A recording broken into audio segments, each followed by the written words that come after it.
دیکھیں سب سے پہلے تو جو پاک انڈیا کا معاملہ وہ آپ کو یاد ہی ہے، ہم پہلے ہی بتا چکے ہیں 16 سے 26 کریٹیکل ٹائم ہوگا، اس دوران کچھ نہ کچھ پاسبلٹی ہے اور اس کے آس پاس بھی پاسبلٹی ہے، کیونکہ 13 کو سیٹرن ریٹروگریڈ ہوگا تو قدرتی آفات اور مقافات میں جو ایک شدت لائے گا۔ تو یہ ایکسرسائزز ہو رہی ہیں، یہ جنگ تو آخر ہونی ہے اور اس نے ٹلنا نہیں ہے، اور اسی طریقے سے کوئی نہ کوئی رنگ لے گی اپنے امریکہ اس کو جس طریقے کی ٹیکنالوجی، اور اسرائیل فل سپورٹ کر رہا ہے۔ ایکچولی اسرائیل نے اپنا وہ سارا سپورٹ جو ہے وہ انڈیا کو دینا ہے اس معاملے کو لے کے۔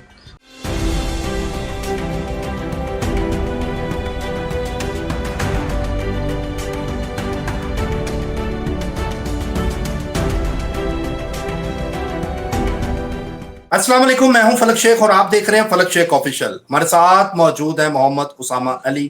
آپ کو پتہ ہے زبردست اسٹرالوجی اسامہ صاحب اس ٹائم کر رہے ہیں۔ آپ کو میں بتاتا ہوں، اس سے پہلے میں آپ کو ڈیٹ بتا دوں، 5 جولائی 2025 اور بروز ہفتہ۔ آج اسامہ صاحب ہمارے ساتھ موجود ہے۔ 13 تاریخ اسامہ صاحب نے دی تھی کہ پریڈکشن دی تھی کہ 26 جولائی، اور آپ دیکھیں کہ 10 جولائی کو 10 جولائی کو ان کی جو ایکسرسائز ہے ملٹری کی وہ ہونے جا رہی ہے پاکستان کے بارڈر سے 60 کلومیٹر دور۔ اس ٹائم کی جو لیٹسٹ خبر آپ کو بتا رہا ہوں، انڈیا کا جو پاکستان کا بارڈر آپ کو پتا ہے ساتھ ساتھ ہے 60 کلومیٹر۔ اگر ہم ایئر سپیس دیکھیں تو کچھ بھی نہیں ہے، بالکل پاس آ کر وہ اپنی ایکسرسائزز کر رہے ہیں۔ ناظرین، کچھ تو دال میں کالا ہے، کچھ تو ہونے جا رہا ہے جو یہ ایکسرسائزز اس طرح بارڈر کے پاس کر رہے ہیں۔ اس کے علاوہ ڈی جی ISPR نے بھی اپنا بتایا ٹویٹر پہ آ کے کہ دیکھیں انہوں نے اس طرح ہم پر حملہ کیا اور افغانستان کی زمین جو ہے وہ استعمال کر رہے ہیں، جبکہ افغانستان یہ کہہ رہا ہے کہ ہمارا اس میں کوئی کردار نہیں ہے، ہم نے کچھ بھی نہیں کیا، نہ ہم ان معاملات میں انوالو ہے بھارت کی پراکسی میں، اور پاکستان ہمارا برادرانہ ملک ہے، کیونکہ وہ پاکستان کو جان گیا افغانستان کہ ان کے ساتھ جو ہے پنگا نہیں لینا۔ لیکن انڈیا کو سمجھ نہیں آ رہا، وہ پراکسی کر رہا ہے، کبھی کچھ کر رہا ہے، پھر ان کی جو وہاں پر ایک رسومات ہو رہی ہیں مذہبی، اس پہ بھی خطرے کے چانسز ہیں۔ تو یہ اس طرح کی ایکٹیویٹیز اس ٹائم ہو رہی ہیں، اور آپ کو پتا ہے پاکستان نے اعلیٰ جواب ان کو دیا ہے۔ بھارت کے جو اس ٹائم سمجھ لیں کہ کرائے کے جو لوگ تھے جو انہوں نے بھیجے تھے ان کو جہنم واصل کیا ہماری پاک آرمی نے۔ پاک آرمی زندہ باد کے نعرے تو لگانے چاہیے نیچے کمنٹ میں۔ اور آپ لوگوں کو جو سوال آتا ہے مذہبی والے سے وہ میں لکھ چکا ہوں، جتنے ہو سکے وہ اگلے پروگرام میں آپ کو دیے جائیں گے اسامہ صاحب سے لے کے۔ ناظرین، اس کے علاوہ آپ کو بتاتے چلیں روشیا کے حوالے سے ڈونلڈ ٹرمپ اور پیوٹن کی کال پر بات ہوئی کل۔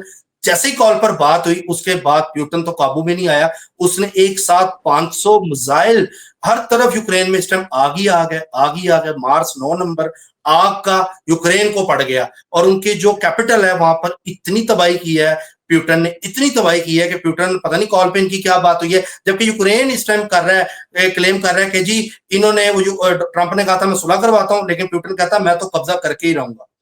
مطلب پیوٹن چاہ رہا ہے کہ میں پورے یوکرین پہ قبضہ کر لوں، یوکرین رشیا کا حصہ بن جائے۔ اس طرح کی بھی خبریں آ رہی ہیں۔ ساما صاحب کی پریڈکشن تھی کہ یوکرین رشیا کی جنگ بڑھے گی، اب دیکھیں حالات اس طرف جا رہے ہیں۔ ساما صاحب سے کیلکولیشن ناظرین اب لیں گے کہ آگے جنگ یہ تھم نہیں رہی، ایک جنگ ختم ہوتی ہے دوسری شروع ہو جاتی ہے۔ ابھی ایران اور اسرائیل کا صحیح طرح سے سیز فائر نہیں، مطلب کہ آپ سمجھ لیں کہ وہاں پہ بھی چیزیں ہو رہی ہیں، کبھی ڈرون اپارٹمنٹ میں مارے جا رہے ہیں، کبھی ایران کی طرف سے کہا جا رہا ہے کہ ہم مطلب کہ اس کو کچھ نہیں سمجھ رہے، کبھی قطر بیچ میں آ رہا ہے۔ اور مجھے پتا ہے بہت سے لوگوں کے سوالات ہیں، اس کا جواب بھی کوشش کریں گے، لیکن اس میں پہلے پریڈکشن لیں گے جنگوں کے حوالے سے۔ السلام علیکم سر۔ جی وعلیکم السلام، بہت شکریہ۔ بسم اللہ الرحمن الرحیم، الحمدللہ رب العالمین، اللہم صلی علی محمد وعلی محمد۔ دیکھیں سب سے پہلے تو جو پاک انڈیا کا معاملہ وہ آپ کو یاد ہی ہے، ہم پہلے ہی بتا چکے ہیں 16 سے 26 کریٹیکل ٹائم ہوگا، اس دوران کچھ نہ کچھ پاسبلٹی ہے اور اس کے آس پاس بھی پاسبلٹی ہے، کیونکہ 13 کو سیٹرن ریٹروگریڈ ہوگا تو قدرتی آفات اور مقافات میں جو ایک شدت لائے گا، اور جب بھی کوئی پلانٹ الٹا گھومتا ہے تو وہ اپنے اثرات زیادہ شدید دیتا ہے، خصوصاً الفک جو مانا جاتا ہے پلانٹ ان لوگوں کے ہاں ویدک ایسٹرالوجی کے۔ لیکن میں تو سمجھتا ہوں کہ مقافات نہ ہو تو زمین پہ پھر اللہ کا انصاف کیسے قائم ہو، تو میں تو اس کو جیسے کہتے ہیں پازیٹیو لیتا ہوں کہ سیٹرن محنت کراتا ہے، ڈسپلن کا ہے، مقافات کا ہے، تو جیسی کرنی ویسی بھرنی ہونی چاہیے۔ اور اسی طریقے سے جو یہ ایکسرسائزز ہیں یہ بارڈر کا وہ سندھ بارڈر کا ایریا، اور یہ سمجھ لیں کہ جیسے ہم پہلے بتا چکے تھے کہ یہ پنو عاقل، رحیم یار خان اور یہ سارے جو ایریاز ہیں یہ کریٹیکل ہوں گے، اور وہاں یہ بھی سنا ہے کہ اپاچی ہیلی کاپٹرز لائے گئے ہیں، اور لوگ عموماً اس وقت آتے ہیں جب آپ کے پیرا جو آپ کی ہوتی ہیں کیا کہتے ہیں ٹروپس جو ہوتے ہیں وہ زمین پہ اتارنے ہو کسی مشن پہ تو تب ہیلی کاپٹر استعمال ہوتا ہے. تو اس کا مطلب ہے کہ کوئی کھچڑی پکا رہے ہیں بلوچستان میں یہ کچھ کرنے کی, اور کوئی نہ کوئی ایسا ایونٹ یا کوئی ایسا موقع یہ بن جائے گا جنگ کا, اور اس کو فوجیوں کو اتارنے کے لیے بیسیکلی یہ استعمال ہوتے ہیں ہیلی کاپٹر. اور فوجی اس وقت اتارنے ہوتے ہیں جب آپ کا کوئی مشن ہو, کوئی قبضہ کرنے کا پلان ہو, یا کسی اس طریقے کے ماڈل میں کام کرنا ہو, اور جس کے چانسز بھی نظر آتے ہیں جب بی ایل اے کی انڈین فل سپورٹ جس طریقے سے ہو رہی ہے اور جو سارے معاملات ہیں ان کو لے کے, تو یہ ایکسرسائزز ہو رہی ہیں. یہ جنگ تو آخر ہونی ہے اور اس نے ٹلنا نہیں ہے, اور اسی طریقے سے کوئی نہ کوئی رنگ لے گی یہ اپنے. اور اس میں تو آپ لوگ بالکل جولائی آپ کو یاد ہی ہے, یہ کوئی نئی بات نہیں ہے کہ آپ کو یہ ڈیٹیں نہیں دی تھی, اب آپ آگے بتا رہے ہیں اچانک جی 9-10 کو مشقیں شروع ہو رہی ہیں, بارڈر پہ ہو رہی ہیں. تو یہ تو پہلے کی باتیں ہیں. اس وقت تو ایسے ہی لگ رہا ہوتا ہے جب میں کہہ رہا تھا کہ اب 7 کے بعد معاملہ 13 تک سکون ہے, اس کے سر بعد آپ کی تو اسٹرالوجی کی کسی نے فلوٹ ہے. کہا تھا. میں کہتا ہوں میں نے بڑے انٹرویوز کیے ہیں, بڑے اسٹرالوجروں کو انٹرویو کیے ہیں, اتنی ماشاءاللہ جو آپ کو اللہ تعالیٰ نے علم دیا ہے, میں کہتا ہوں میں سلوٹ کرنے پہ مجبور ہوں ساما صاحب آپ کو, کہ آپ جس طرح کی پریڈکشن دے کے رہنمائی صحیح لوگوں کی کر رہے ہیں. یہ نہیں اب لوگ کہیں گے پتہ نہیں ساما صاحب کے ساتھ پروگرام کرتا ہے اس لیے بات کر رہا ہے. لٹرلی جو لوگ شروع سے جڑے ہوئے ہیں وہ آ کے نیچے بتائیں. ایک ایک بات آپ نے لوگوں کو ویئر کی ہے, سامان اکٹھا کرنے سے لے کر جنگ کے حوالے سے. ماشاء اللہ لا قوت الا باللہ العلی العظیم. یہ دیکھیں اللہ تعالیٰ ہم سب کو بس اس کارخانے میں کوئی نہ کوئی کام دیتا ہے, کوئی لیتا ہے. یہ ساری اسی کے مظہر ہیں. جتنا ہمارا بتانا ضروری ہے اتنا سننے والوں کا سننا ضروری ہے, اتنا آپ کا پوچھنا ضروری ہے. تو یہ ہم سب بھی ایک دوسرے کے لیے اتنے ہی ضروری ہیں. تو بہرحال کوئی پردے کی اس سائڈ پہ کام کر رہا ہے, کوئی اس سائڈ پہ کام کر رہا ہے, یہ تو مالک کے کام ہے جس سے جو کام لے لے. بہرحال اب اصل صورتحال جو ہے وہ کافی کریٹیکل ہو سکتی ہے, بہت بڑی جیسے کہتے ہیں اس دفعہ شدت ہوگی. اور اس میں ایک اور بھی فیکٹر ہے. میں نے ایک ریسرچ کنڈکٹ کی تھی, ویسی جرنل ریسرچ تھی, کہ کون سے ایریاز میں یہ جو پاکستان اور مڈل ایسٹ کا ایریا ہے سب سے زیادہ ہسٹری میں اموات کب ہوئی ہیں. تو جون جولائی وہ مہینہ تھا جب بہت زیادہ اموات ہوئی ہیں ادھر. کوئی بھی بہانہ ہو, گرمی کا بہانہ ہو, ہیٹ ویو کا بہانہ ہو, جنگوں کا ہو, کچھ بھی ہو, تو یہ اموات کا بس میں نے وہ ایک اندازہ لینا تھا کہ کون سے مہینوں میں زیادہ ہوئی ہیں اس خطے میں. تو یہ خطہ جون جولائی کا اموات کے لیے بڑا ہوا. میں دوسرے انداز سے ذرا سوچ رہا تھا, میں سوچ رہا تھا کہ اسرائیل کو کون سا خطہ کون سے ٹائم پہ زیادہ اٹریکٹ کرتا ہے, یا وہ ادھر سے اپنے لے کے جاتا ہے بندے. تو بہرحال اس انداز سے میں سوچ رہا تھا, تو میں نے یہ آبزرو کیا کہ جون جولائی مڈل ایسٹ اور یہ ہمارا جو خطہ ہے اس کے لیے بہت زیادہ ٹف ہے, مڈل ایسٹ کے لیے تو خصوصاً ٹف ہے. تو اب اس انداز سے بھی اگر دیکھیں تو یہ جنگ جو ہے کافی زیادہ سویر اپنی اس میں آئے گی اب, اور اس میں جتنی انڈیا تیاریاں کر رہا ہے, جتنا وہ خرید رہا ہے امریکہ اس کو, جس طریقے کی ٹیکنالوجی, اور اسرائیل فل سپورٹ کر رہا ہے. ایکچولی اسرائیل نے اپنا وہ سارا سپورٹ جو ہے وہ انڈیا کو دینا ہے اس معاملے کو لے کے. تو آپ لوگوں کو بالکل ہر طرح سے الرٹ رہنا چاہیے. بسم اللہ الرحمن الرحیم, لا حول ولا قوت الا باللہ العلی العظیم. اس کی کثرت کریں سب کے سب, ہر نماز کے بعد کم از کم 7 بار ضرور کریں.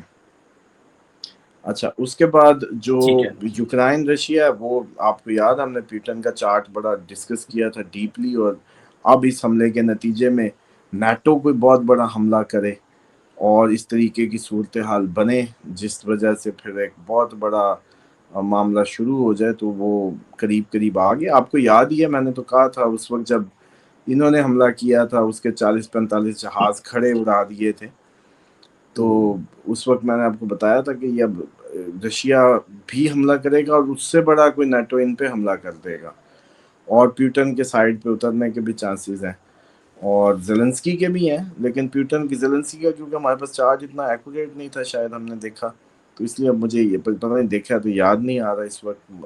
لیکن بہرحال پیوٹن کا تو اچھے سے یاد ہے کہ, لیکن پیوٹن کی اصل اندر کی خبریں یہ ہیں کہ پیوٹن کی ایک وائف مسلمان ہے, کوئی کہہ رہے ہیں, کچھ کہتے ہیں کہ وہ مسلمانوں کے بہت قریب ہو رہا ہے, اس لیے بھی نیٹو اب اس کو جو ہے وہ کر رہا ہے نشانہ بنا رہا ہے. تیسرا مسلمانوں کی جو پرانی جیسے پبز ہیں کلبز ہیں ان کو بڑا ڈسکریج کر رہا ہے. مسلمانوں کے بہت قریب مانا جا رہا ہے. اور اوورال بھی اس کے تعلقات ایران سے ہوں, مسلم کنٹریز ترکی سے ہوں, جتنے بھی ارد گرد ممالک ہیں, قطر سے ہوں, سب مسلم ممالک سے اس کے تعلقات, امریکہ سے بھی مطلب بہت برابر, زیادہ نہیں تو کم بھی نہیں ہے. تو اس معاملے کو لے کے پیوٹن کو ہٹانے کی پوری کوشش, کیونکہ دیکھیں یہ اب رجیم چینج کر کے اپنی مرضی کے حکومتیں, اپنی مرضی کے فیصلے اور یہ سب کرائے جانے ہیں جو یورپ اور اس سب میں, اور اسی کا یہ ایک ماحول بنتا نظر آ رہا ہے. تو کافی حد تک چانسز ہیں کہ یہ بہت بڑا حملہ نیٹو کر دے رشیا پر. اس سے بڑا حملہ کیا ہوگا جو رشیا میں آگی, رشیا نے جو حملہ کیا 500 میزائل مارے ہیں کل, جو ہے 500 میزائل ایک ٹائم پہ, اور یوکرین کے کیپٹل پہ ہر طرف آگ ہی آگ دیکھی جا رہی تھی چاروں طرف. مطلب جو لیکن رپورٹ اس کے لیے دو باتیں سمجھ لینا کہ جیسے ہی رشیا قبضہ کر لیتا, مثال اس کے کیپٹل پہ, یا زیلنسکی کو گرفتار کرتے ہیں, پھر یہی طریقہ ہوتا ہے جنگوں میں, جو بھی ان کا لیڈر ہوتا ہے اس کو گرفتار کیا جاتا ہے, جنگی قیدی بنائے جاتے ہیں. کیونکہ یوکرانی فوج بھی کوئی اتنی اچھی فوج نہیں ہے, یہ پہلے عراق میں آ کے ظلم کر کے گئی ہے, اسی کو بھگت رہے ہیں. یہ انہوں نے کوئی کم ظلم نہیں کیا نیٹو میں شامل ہونے کے چکر میں. عراق میں جتنے بھی مظالم مسلمانوں پہ ڈھائے ہیں یہ یوکرانی فوج تھی ادھر بہت زیادہ. اور اب جو اس ٹائم ان کی صورتحال ہے وہ یہ ہے کہ ان کے اندر اسلحہ بیچی جا رہی ہے, مطلب ادھر سے جنگ چھڑی ہوئی ہے, ادھر سے کرپشن چل رہی ہے فوج میں, یوکرانی فوج میں. تو یہ بڑی ہی المناک صورتحال ہے, اور میں کہتا ہوتا ہوں شکر کیا کریں پاکستانی کہ کم از کم ان میں باقی ان میں 100 برائیاں بہت موجود ہیں, لیکن یہ ابھی تک غداری کے اس لیول پہ نہیں آئے جیسے باقی دنیا میں بہت زیادہ عام سمجھا جا رہا ہے. جیسے ایرانیوں نے کتنی کی, اور یوکرائنیوں کی فوج میں بڑے کیسز ایسے نکلے ہوئے ہیں. فوج کا مورال ہی بہت ڈاؤن ہے ان کی, یوکرائنی فوج کا اس وقت. تو یہ چانسز ہیں کہ اگر یہ کیپچر کرتا ہے تو پھر تو اور زیادہ نیٹو کی مجبوری بن جائے گی اس پہ حملہ کرنا, کیونکہ یہ پھر سمجھو کہ یوکرائن کا بارڈر جن نیٹو کنٹریز کے ساتھ لگ رہا ہے, تو رشیا سمجھو ادھر آ کے بیٹھ گیا. یہی تو پرابلم تھا رشیا کو کہ میرے بارڈر کے ساتھ نیٹو میں نہ آؤ, کیونکہ میرے بارڈر ایریا میں کنفلکٹ ہے, جب بھی میں کبھی کوئی حملہ کروں گا تو وہ نیٹو میں مانا جائے گا, اور نیٹو سارا میرے پہ آ جائے گا. تو وہ تو جس سے بچنا تھا وہ تو پھر بھی ہو گیا. یہی قدرت کے کھیل ہیں. تو بہرحال اس میں کافی حد تک بڑا حملہ, یہ جتنا بڑا آپ کو لگ رہا ہے ہو سکتا ہے نیٹو صرف پیوٹن بھی کر دے. اچھا, وہ جو آپ کی پریڈکشن ہے پیوٹن تبدیل ہوتا نظر آ رہا ہے, جو کل کے پروگرام میں بھی آپ نے دی تھی. ہاں, تو اس کے چانسز ہیں اس کو کہ پورا فوکس ہی اس پہ کر دیں, کہ کیونکہ اس بجائے کا اس کے قریبی کہ آرمی کا جو جنرل تھا اس کو مار دیا گیا نا, جو پیوٹن کے قریب تھا, اس نے اس کی کھار اتاری ہے کہ رائٹ ہینڈ کو مارا گیا. ہاں, تو بس اب پیوٹن کو بھی سما کر صاحب, دیا جائے گا, پیوٹن پہ ہی بہت بڑا اٹیک ہو جائے گا. سما صاحب ایک کوشچن ہے, اسرائیل کے حوالے سے کیا دیکھتے ہیں؟ اسرائیل سیز فائر تو ابھی تک تو جاری ہے, لیکن پراکسیاں ادھر بھی ہو رہی ہیں, جاسوس آ رہے ہیں جا رہے ہیں اسرائیل ایران کے اوپر. لیکن اسرائیل کا یہ بتائیں مستقبل اب کیا دیکھتے ہیں؟ اس نے جو غزہ کے ساتھ ظلم کیا, کیا اس کی سزا کمپلیٹ ہو گئی ہے کہ ابھی اور اس کو سزا ملے گی؟ دیکھیں ابھی تو کہانی شروع ہو رہی ہے.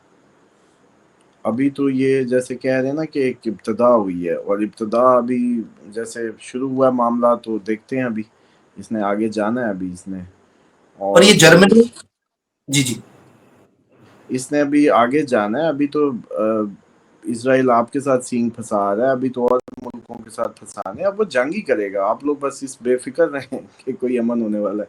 جنگ ہی جنگ ہے, اور جب تک وہ بہت بڑی اپنی خمیازہ بھگت نہیں لے گا اس وقت تک وہ جنگ لڑے گا. یعنی اسرائیل کو تباہ ایٹ دا اینڈ کیا فیوچر کی پریڈکشن ہے؟ پاکستان کرتا نظر آ رہا ہے. پاکستان خود اسی اسٹیٹ آف مائنڈ میں ہے کہ اگر کسی نے چھیڑا تو تباہ کر دے گا, جیسے اسرائیل کی حالت ہے, سیم ایز اٹ از. تو پاکستان کو تو کوئی فیس نہیں کر پائے گا, اور اسرائیل کو جیسے فیس کرنا بہت مشکل ہوا پاکستان کو فیس کرنا بھی بہت مشکل ہے. مہادشا انتردشا سیم ہی تقریباً ان کی چل رہی ہے راہو کی. اگر ورگو اسینڈنٹ پاکستان کو لیں تو 9:20 والا جو چارٹ ہے اس کا کراچی والا, 14 اگست 1947